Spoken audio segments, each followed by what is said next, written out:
السلام عليكم ورحمة الله وبركاته. ازيكم عاملين ايه؟ رب تكونوا بخير. هتكلم النهاردة او هعلمكم النهاردة ازاي نعمل سونار للارانب وللمبتدئين بكل احترافية. يعني مش ما تشغليش بالك، كل حاجة تبقى واضحة الفيديو، بس كملوا الفيديو للاخر وهعلمكم خطوة بخطوة وواحدة بواحدة. اول حاجة الاول نسمي بسم الله الرحمن الرحيم ونصلي على الرسول صلى الله عليه وسلم. اللهم صل وسلم وبارك على سيدنا محمد وعلى آله وصحبه أجمعين. الأول احنا بنجيب الأرنبة اهي، ماسكينها اهي، الأرنبة اللي عايزين نشوفها. شايفين ظهرها اهو، يعني احنا الظهر اهو عندنا بنيجي من هنا. شايفين؟ شفتي ده ظهرها بين، يعني بعد الوراك بتاعتها بالظبط. بنيجي هنا نحط ايدينا كده، بنيجي نحط ايدينا عندها هنا من تحت، ونبدأ نفحص بالراحة واحدة واحدة، ما تتكيش جامد. انت بصي واحدة واحدة. بتيجي هنا بقى وتحاولي تضغطي بالراحه لتحت كده. لما في الاول بيبقى ايه، بيبقى ورا هنا، ورا هنا خالص بالرجليها كده، قبل بالرجليها بشويه، يعني بعد الورك بالظبط مباشره.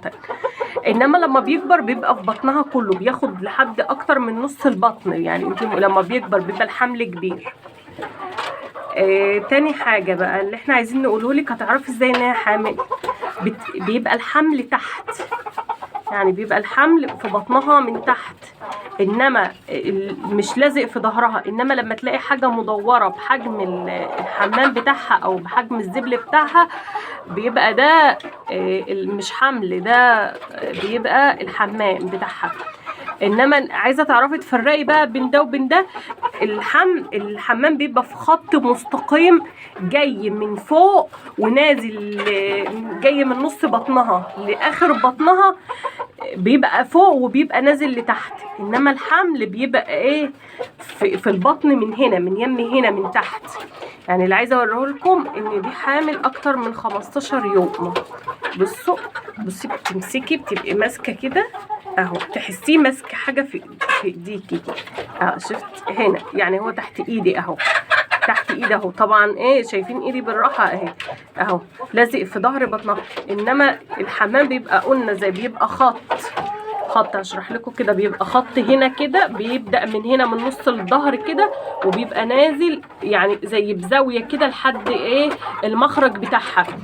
وبيبقى ايه الخط، يعني الحمام بتاعها بيبقى متتالي زي الخرز المتركب كده، متتالي بزاويه بميل. ده لا خلاص، ده الحمام بتاعها. انما لما يبقى متفرق عادي كده، ده بيبقى الايه الحمل.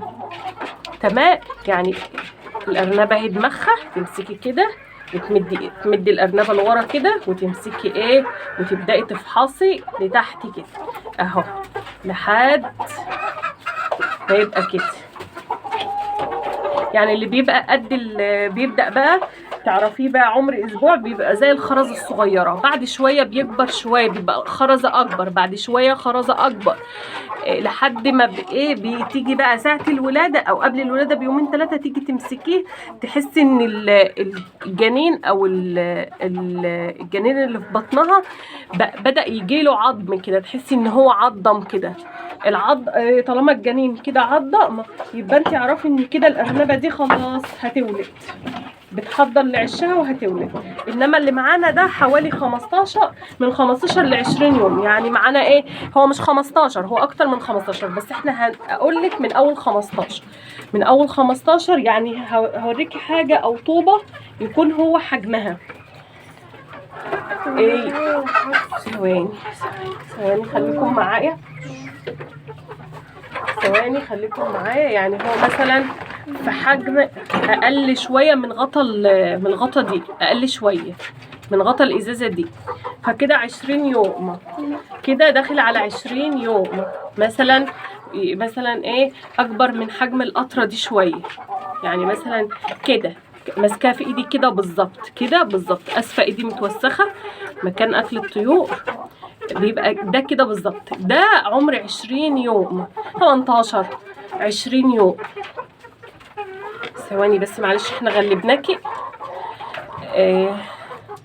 بصي يعني انت مثلا ايه اهو بيبقى في ايدك يم تحت اهو، هو في ايدي اهو مقدار بالظبط اهو اهو نفس المقدار اللي انا ماسكه فيه.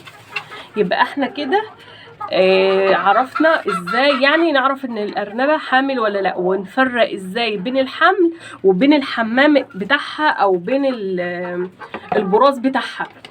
قلنا البراز بيبقى خط مستقيم جاي من نص البطن، خط مستقيم زي فرع الخرز كده، وبيبقى بدايته لازق من ظهرها ونازل بميل.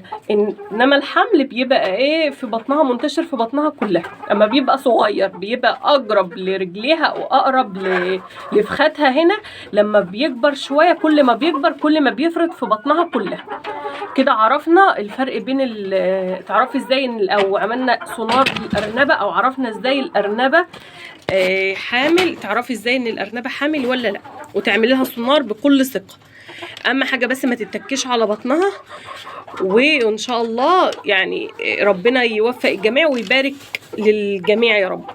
يا ريت ما تنسوناش في اللايك والشير، والسلام عليكم ورحمه الله وبركاته.